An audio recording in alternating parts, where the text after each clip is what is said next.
É nada melhor do que começar, né, o áudio aqui dessa quarta-feira com essa música, né? Porque o sertanejo de raiz, ele foi formado, cantado por pessoas que realmente viveram, né, aquela história. Então, quando eu falo com você, eu falo também da história que eu vivi. Então, eu desejo uma boa noite a você, um bom dia, uma boa tarde, né? E quero dizer para você que esse áudio é para ser compartilhado somente com nós mesmos do grupo, tá? Exceto para algumas pessoas que eu vou deixar compartilhar com irmãs, né? Pelo fato da irmã não estar no grupo e nem no meu WhatsApp. E no mais, eu achei interessante colocar essa música, né? Porque essa música ela traz, né, o retrato da realidade, sabe? A realidade. Ela fala que na nossa vida nós temos uma jornada, né, que é um caminho longo, que muitos tentam percorrer e quase que sempre morre, né, na verdade, desse caminho. Então hoje eu sempre gostei de moda sertaneja antiga, sempre dei muito valor para isso. E hoje me veio à mente, né, essa música que eu fiquei maquinando ela praticamente o dia inteiro. E eu falei, não, vou deixar para ouvir ela, para ouvir Milionário e José Rico justamente no momento que eu estiver gravando, né? Porque eles cantaram com o coração, eles buscaram, né, expressar através da música o amor, a paixão, a aventura, o romance, o sexo, tudo, absolutamente tudo. E essa música, ela é o retrato, né, de toda a espécie humana. Quando eu falo toda, é você que pode dizer para você, não, Carlos, eu não faço parte dessa música, nem da letra dela. Mas aí é a cargo de consciência de cada um, porque ninguém precisa provar absolutamente nada para mim, ok? Então, alguns pontos, né, nessa música, que é muito interessante, ele fala, né, nesta longa estrada da vida. Quando ele fala nesta longa estrada, ele fala desde o nascimento dele até aquele momento que talvez, por alguma forma, ele tenha perdido um pouco da esperança. E como é que eu vou evidenciar isso? O refrão fala, né?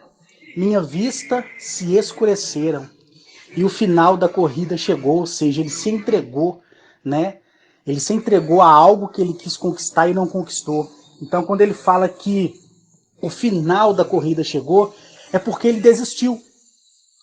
Isso aqui não significa a morte, significa uma desistência, correto? Então, quando ele fala lá em cima da longa estrada da vida, ele fala do início do nascimento, do seu amadurecimento, só que no refrão ele fala, né, que os olhos dele se escureceu, não é verdade? E outra parte que ele fala que é muito interessante é: este é o exemplo da vida para quem não quer compreender.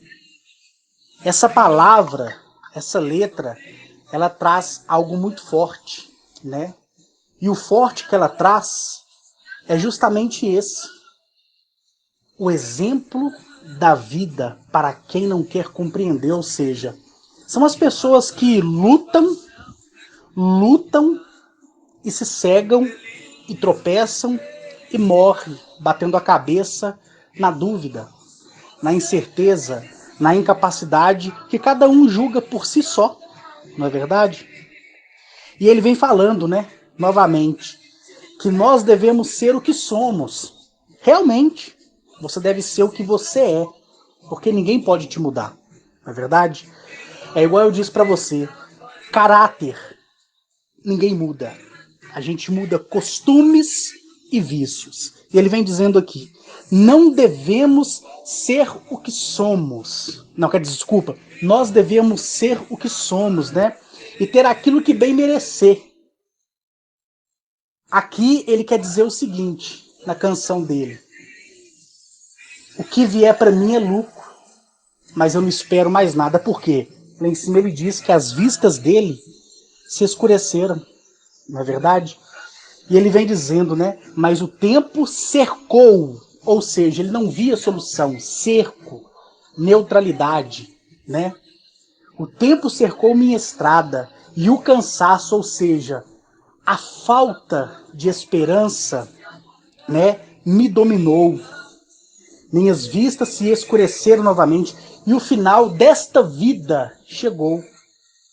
Então eu quero que você guarde bem essas palavras, por quê? Porque para que a gente possa ter e ser alguém na vida, para que a gente possa ser alguém na vida, a gente tem que compreender o que somos, o que queremos e onde queremos chegar. Eu vou bater nessa tecla todos os dias. Por isso que eu usei como referência essa música belíssima. Triste, mas ao mesmo tempo, dentro dela, te traz uma exortação. Porque ele não conseguiu. Não é verdade? O personagem daquela canção não conseguiu. Lembrando que essa vida é um teatro, onde nós somos o personagem de cada peça. A peça de algumas vai ser comédia, a peça de outras vai ser drama, a peças de outra vai ser terror, ficção científica, não é verdade? E romance, não é verdade? Em qual peça você vai se encaixar? Na peça da ficção? Na peça do romance? Na peça da comédia? O que você vai fazer da sua vida? Vai ser sempre um palhaço? Vai ser sempre um sonhador? Porque ficção científica enquadra na vida do homem como aquele homem que sonha, mas não corre atrás do sonho. Ele maquina um paraíso na sua mente, e o paraíso que ele maquina é belíssimo. Mas ele não tem coragem de correr atrás. Então ele é o ator ou atriz da ficção científica, porque ele cria efeitos maravilhosos no seu pensamento, só que ele não sabe reagir. Já outros criam a comédia. Tudo tá bom, tudo tá ótimo, é desse jeito que tem que ser, e eu vou rir para não chorar. Então continue assim, porque lá no final, quando a lona do circo rasgar, quando o véu do céu rasgar e você olhar para trás, você vai ver que as constelações serão a mesma. Mas tudo não passou de uma grande brincadeira para sua vida. Já outros vai estar no romance. São aqueles que sempre se apaixonam por si, mas esquece de transmitir essa paixão para o outro. E vive na individualidade, por isso sofrem. O ator do romance, o ator da ficção, o ator da comédia. E o ator e a atriz do drama? Tudo tá difícil, é um suspense, porque drama e suspense andam junto, não é verdade? Então você sempre espera o pior. Você tem medo de descer aquela famosa escada do porão, porque você tem medo da máquina de lavar roupa te engolir. Como aconteceu, né? Em Esqueceram de Mim, parte 1, não é verdade?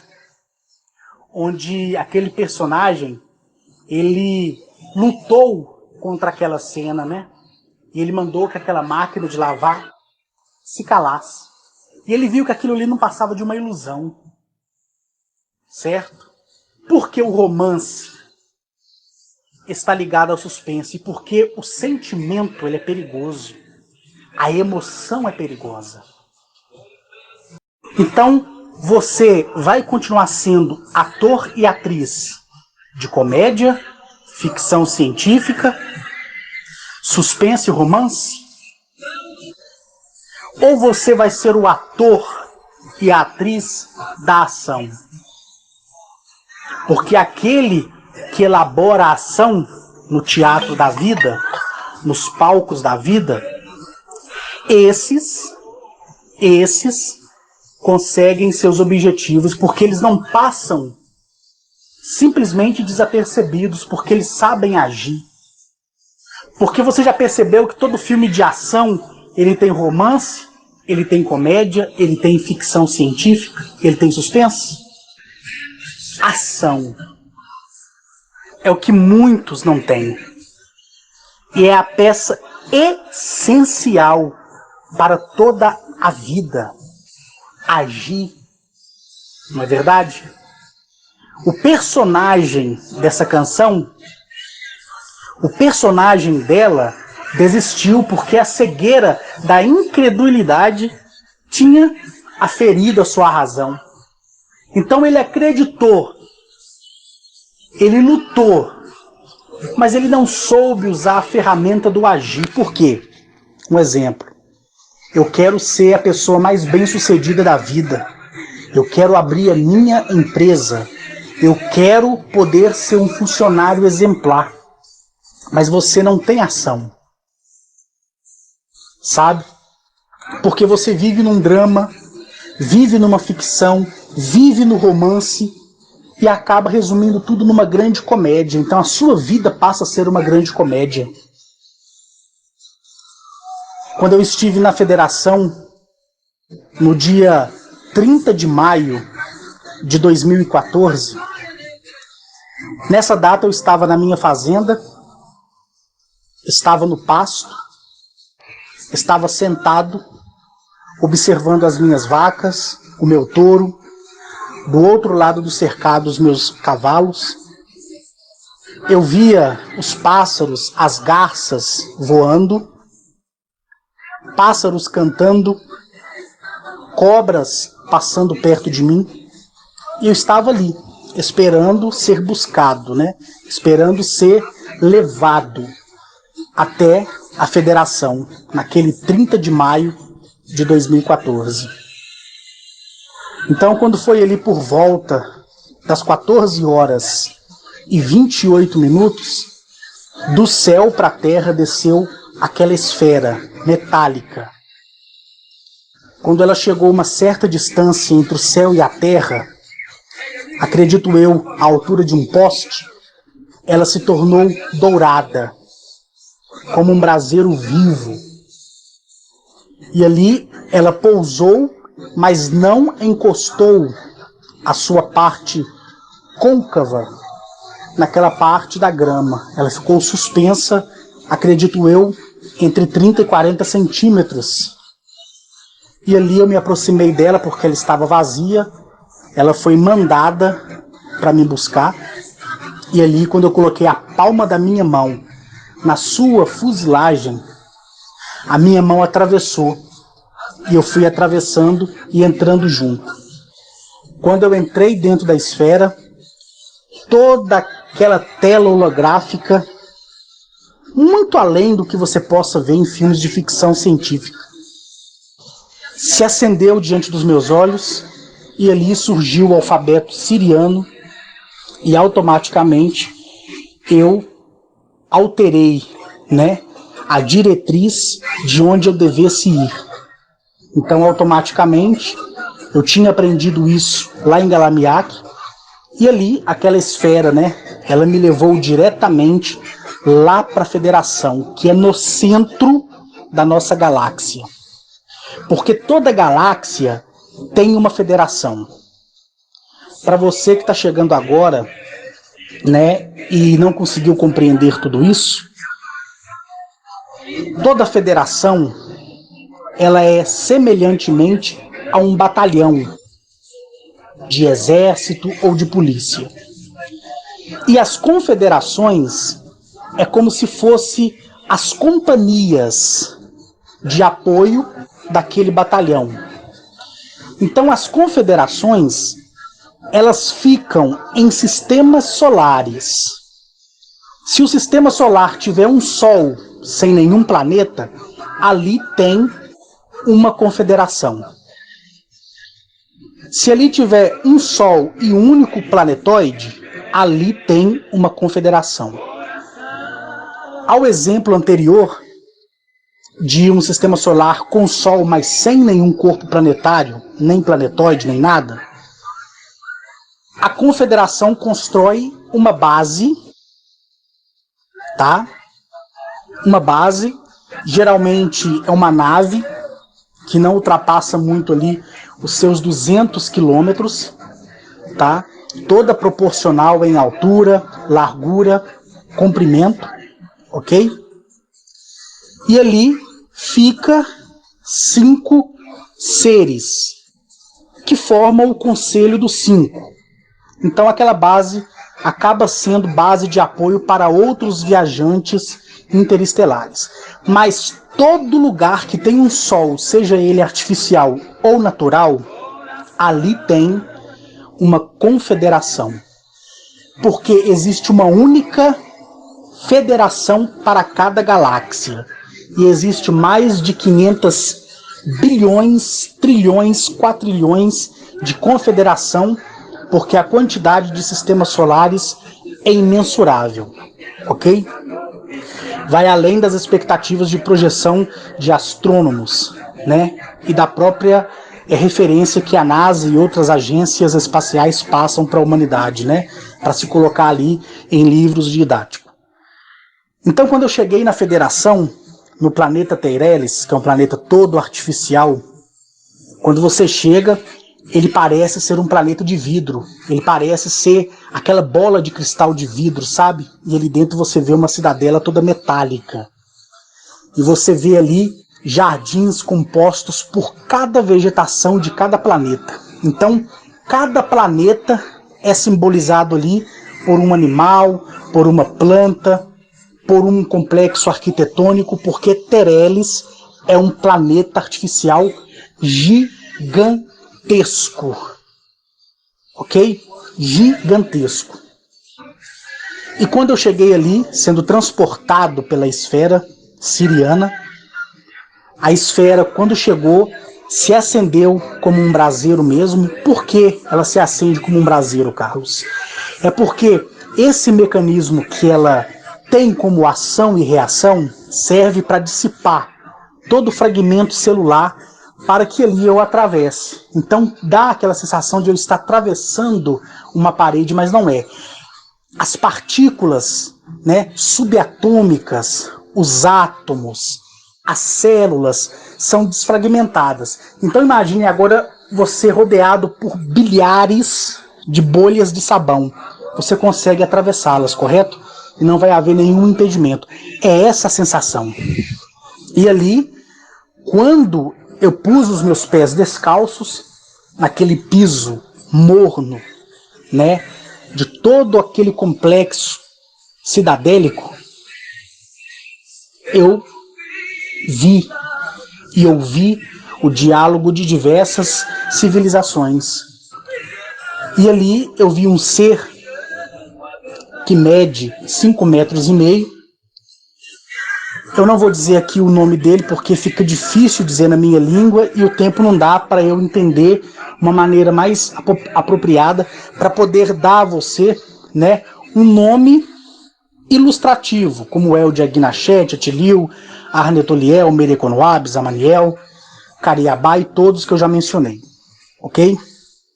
Esse ser estava ali com o seu escolhido, que era um outro ser que tinha em torno de 2,70 metros, 2,5 metros, aproximadamente isso, ok? E no momento que eu desembarquei da esfera e fui andando, todos os seres ali, ninguém parou de fazer as suas atividades para olhar para mim, porque é tudo comum. É tudo fluindo numa perfeita harmonia. E ali eu sabia onde a Agnachet estava, onde os demais estavam, e eu vi uma nave gigantesca dos Anunnakis niburianos, né? Que são aqueles representados pelas gravuras da Suméria antiga, né? E ali aquele disco alado, para você que não sabe, né, o que é um disco alado é um objeto discoide, porém com asas de pássaro. É a coisa mais linda e mais glamurosa que você possa imaginar. Tanto é que é representada essa figura, né, justamente nas pirâmides do Egito, é representada também na própria Suméria, né, porque eles foram os arquitetos da Suméria, eles criaram o que somos hoje, né, como eu já expliquei para vocês. E ali aquela nave, ela veio por cima do céu de Tereles como um pássaro de prata, que é o brilho do sol artificial que aquece aquele planeta na troca de reciclo de energia, fazia com que, ao mesmo tempo que aquela nave alada era prata, ela era dourada. Outrora, aquele dourado passava para o roxo, aquele roxo metálico, sabe? Aquele roxo cintilante, depois voltava para o dourado. E aí ela pousou na horizontal, com as suas asas erguidas para cima, como se fosse um anjo, correto? E dali desceu Enlil, junto com Inanna. Eles me viram, acenaram para mim, no cumprimento, né? No cumprimento universal. Eu só acenei para Inanna e para Enlil mesmo, não me aproximei deles e fiquei a caminhar próximo a um banco, né, para que eu pudesse sentar. O design desse banco parecia uma pera cortada na horizontal, sabe? Você cortar uma pera na horizontal e inclinar 10 graus, né, a parte superior para cima, correto? Então o design ele é mais abaulado e começa a afinar. Então lembra muito uma pera cortada na vertical. Desculpa, na horizontal. E ali eu sentei perto desse ser de 5,5 metros e junto ao seu escolhido, que tinha ali 2,5 metros, 2,70 metros. Aqui não vou saber especificar com exatidão, porque eu não interagi com ele. E o que havia sido escolhido por esse ser celestial, ele disse assim, na linguagem dele: Turiakonokosu akandbokatof. O que quer dizer isso? Ele dizia: não sou digno de estar aqui porque o meu pensamento é confuso. Essa é a tradução. E o ser, né, aquele que o escolheu, falava, não verbalmente, mas dentro da mente daquele escolhido, que pronunciou essas palavras que aqui eu repliquei para vocês, que pode parecer engraçado, fica a bel prazer de cada um rir, sorrir, debochar da maneira que quiser, que para mim pouco importa. Então, o ser celestial, né, da constelação de Touro, ele disse assim: por que você me diz essas coisas? O que é ser digno? Aí o ser novamente disse para ele: ser digno é colocar em prática tudo que você me ensinou e eu não consigo, porque a minha caminhada não está sendo fácil. O meu mundo é turbulento. O meu coração ele trinca todos os dias porque eu sofro e sangro, porque eu não sei o que fazer, porque a minha espécie é uma espécie hostil. Sabe? E eu ali, abiúdo, escutando uma conversa que não me competia, mas como lá não existe egoísmo, não existe inveja, não existe tristeza, né? Não deles, mas de nós, fracos, que chegamos ali e ficamos surpreendidos com tudo, nós trazemos com a gente essa energia negativa que não afeta nenhum ali, tá? E o ser celestial dizia para ele: tenha calma, porque nenhuma estrada é longa a que não se possa caminhar para vencer. Aí o ser olhou para mim, sorriu para mim. A característica dele era uma característica muito exótica. Imagina um morcego sem asa, em pé na vertical. Agora imagina esse morcego pelado, sem pelo. Imaginou? Imagina agora os braços compridos e pernas também proporcional mediante aquele corpo. Imaginou? Agora imagine Semelhantemente, 8 barbatanas saindo das costas daquele ser, barbatanas essas que se movem ao modo que aquele ser tenta controlar a sua dimensionalidade. Correto? Essa é a característica do ser. Para você pode ser arrepilante. E a característica daquele jovem homem de 2,5 metros, 2,70 metros, era de um ser humanoide como eu e você, sabe? Porém, muito gordo, com um único olho só na testa, semelhantemente a um ciclope. Nariz achatado, não tinha essa cartilagem da orelha que nós temos, era só um buraco, correto? Ele estava vestindo uma vestimenta semelhante a uma batina de um padre, o que lembrava muito, certo? E na boca dele não havia dente, ele era totalmente banguelo. As bochechas dele caíam por cima da altura do que seria o peito dele, porque o peito não via saliência. Feio, né? Monstro, né? Porém, para o povo dele, para o planeta dele, não. Eu ali também, do lado dele, seria um monstro, se eu o julgasse assim, não é verdade? E ele olhou para mim, falou no dialeto dele e disse: o que você aprendeu, você conseguiu praticar? O ser celestial, com característica de morcego sem asa e com 8 barbatanas, ele olhou para mim mentalmente e falou: pode interagir com ele. E ali eu deixei de ser abiúdo e fui convocado, né? Eu fui convidado para a conversa.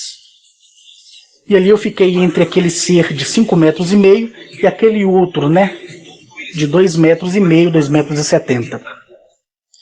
E naquele momento ali, eu disse assim: para você, meu querido, o que é aprender? O que é saber? Você tem que me dizer. E ele falou: olha, o meu planeta é assim, assim, assim, assim, assado. Eu falei: poxa, o seu planeta é um paraíso. Porque no meu planeta, o homem deixa o outro passar fome, o homem cobiça a mulher do outro, a mulher do outro cobiça o homem da outra. Lá existe assalto, existe estupro, existe homicídio, latrocínio. Eu expliquei ele detalhadamente como cada coisa é. Então, como eu sou rico em detalhes, e eu acho que você já percebeu isso, eu fiquei ali não sei quantas horas. E a cada vez que eu explicava a atrocidade do meu mundo para ele, ele entendia que o mundo dele era um paraíso. E quando ele me disse assim: então como você consegue trilhar por esse caminho? Eu falei: porque eu aprendi a não ser cego. Eu aprendi que quando a gente escolhe um caminho, não existe porteira, não existe semáforo, não existe cruzamento, não existe paralelepípedo, não existe olho de gato, não existe faixa contínua, não existe acostamento, não existe faixa pontilhada, porque ninguém vai me ultrapassar. Eu não preciso me encostar para descansar da minha jornada e nada vai impedir de eu alcançar meu caminho. Eu falando isso no dialeto dele, evidentemente, né? Mas falando com muito mais propriedade do que aqui. Porque aqui a gente perde um pouco da nossa essência. A gente perde um pouco. E esse pouco é 95% dela. E aí, o que sobra para nós é 5% para a gente conseguir nos controlar ainda. Não é verdade? E os outros 95% a gente só recupera em outro mundo mesmo, porque lá tudo é perfeito. E ali eu falei com muito mais propriedade, porque aqui, usando as minhas palavras, eu não falei nem 0,5% do que eu falei para aquele jovem lá. Ou para aquele homem adulto, eu não sabia a idade dele. E ele chorava com aquele único olho. E escorria lágrima. E aí o mentor dele tirou o que seria um lenço. Lenço esse que foi quase do tamanho da metade de uma coberta de solteiro. Entregou para ele, ele enxugou o rosto, abraçou aquele lenço na altura do que seria onde seria o peito dele, porque ele era muito redondo, né, muito gordo, certo? Então eu não conseguia ver os peitos dele. e a bochecha dele caía por cima desse colo do peito dele, onde seria o peito. Então eu acho que por isso que eu não vi, né? E ele disse para mim assim, no dialeto dele, né, que soava até de uma maneira engraçada, porque ele não tinha dente na boca, correto? Nenhuma das civilizações, nenhuma da gente dessa civilização, desculpa, tem dente na boca, ok? E ele dizia assim, poxa, tô falando aqui na minha linguagem, tá, para você entender. O que ele quis dizer é o seguinte, como é que você consegue, em meio a essa tempestade do seu mundo, trilhar por esse caminho, enxergar que não há impedimento, evidenciar tudo o que você quer? Você é um super-herói, ele falou comigo. Eu falei, não, eu sou simplesmente mais um. Aí eu falei com ele assim, olha lá. Ele olhou, ele via a nave descer, a nave subir, sabe? Aquela planície gigantesca, sem fim, do planeta. Aquele complexo arquitetônico que causava aquele contraste com a beleza e a magnitude de tudo. O fluxo de energia passando de um lado para o outro como uma corrente alternativa. Eu falei, tá vendo todos esses que chegam e saem? Cada um tem a sua história. Cada um tem que saber superar da maneira que convém. O que nós vimos agora, falando com você, na letra dessa música, é que o autor, se ele viveu ou não essa história, ele não conseguiu superar o medo nem o fracasso. Então ele foi o ator de um teatro. Aquele homem ou aquele jovem que eu conversei com ele lá na Federação, no dia 30 de maio de 2014, ele entendeu que não poderia haver obstáculos na vida dele, certo? E que não era simplesmente ele caminhar e receber somente a migalha do que ele julgava ser o merecimento dele, como fala a própria música, correto?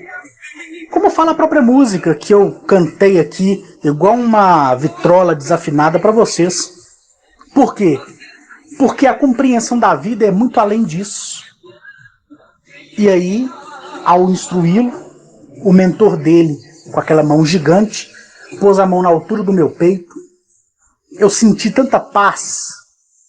Se eu já estava com paz, a minha paz ela foi multiplicada, triplicada e nunca subtraída. E ali, ele me agradeceu pelas belas palavras que eu tinha falado para aquele que ele o escolheu. E ali os dois entraram numa nave, em uma nave cilíndrica, muito bela, com desenhos assim extraordinários na sua fuselagem para o lado de fora, uma coisa belíssima, e foi uma das primeiras naves cilíndricas de cor vermelha que eu pude ver em todo esse tempo que eu estou na presença deles. E ali aquela nave subiu, subiu, subiu, subiu na horizontal, depois ela ficou na vertical, foi subindo, subindo, saiu da atmosfera artificial que é carregada de energia, e eu via, olhando para o céu, que ela se tornava uma estrela no meio das outras estrelas, porque aquele homem estava voltando para o seu planeta, ou talvez indo para um outro. E ali, quando eu caminhei alguns passos, eu vi Zamaniel, que apareceu do nada, igual o mestre dos magos, né? Eu levei até um susto com ele assim, olhei, e ele disse assim, calma, a reunião já vai começar. E ali eu fui levado ao que seria um belíssimo, né, auditório. Quem sabe, ou já foi, ou já viu o tamanho do Mineirão em Belo Horizonte, seria 3 Mineirão daquele. 3 Mineirão daquele ampliado. Seria o Maracanã, o Mineirão, né? E outro estádio, né? Grande, assim, tudo unificado, gigantesco. Gigantesco, né? E ali eu me sentei na minha cadeira, porque assim, você vai caminhando, né, entre... Como é que eu vou dizer para você? É como se fosse uma valeta. Você entra dentro dessa valeta e você vai caminhando. Quando você tenta dar um passo e você trava, você aguarda, e aquela poltrona, ela surge do chão, a coisa mais linda, mais bela, correto? E você se senta sobre ela, e ela te direciona ao lugar onde você tem que estar para participar ou ouvir o que vai ser dito, né, naquela reunião. Nessa reunião não me manifestei, porque ali estavam as lideranças de um conselho dos 500 de outra galáxia. E eu vou falar para vocês. Quem é eu? Quem sou eu para sequer ter coragem de mencionar a feição deles? Muito lindos, belíssimos. Do Conselho dos 500 daquela federação, dessa outra galáxia, somente 200 estiveram ali representando todo o Conselho. E aí, eu, com lágrimas nos olhos, olhei, me espantei e falei, poxa, eu vou ter que repetir aquelas palavras que aquele jovem lá, agora há pouco lá fora, falou. Eu não sou digno de estar aqui, porque eu sou porco. Eu sou uma ameba. Talvez no meu mundo, aqui, o meu dinheiro me dê tudo que eu quiser. A mulher que eu quiser, o carro que eu quiser, o imóvel que eu quiser, a fazenda que eu quiser, a empresa que eu quiser. Mas se for para usar de soberba, diante deles, eu vou ser uma ameba. E a ameba é inferior ao micróbio. E eu não estou fazendo aqui teatro, não, estou falando a verdade. Porque muitos querem ser contactados e serão. Porque eles não fazem acepção de ninguém. Nós fazemos. Eu faço exceção de você, você faz acepção de mim. É comum isso. Você faz acepção do negro, do gay, seja ele mulher com mulher, homem com homem, travesti. Você faz acepção. Eu não. Eu não. Você faz acepção do negro. Eu não. Você faz acepção do bastardo. Eu não. Por quê? Porque eu aprendi a valorizar o ser humano. Porque não é necessário conhecer, nem viver e conviver para se desejar o bem para outrem.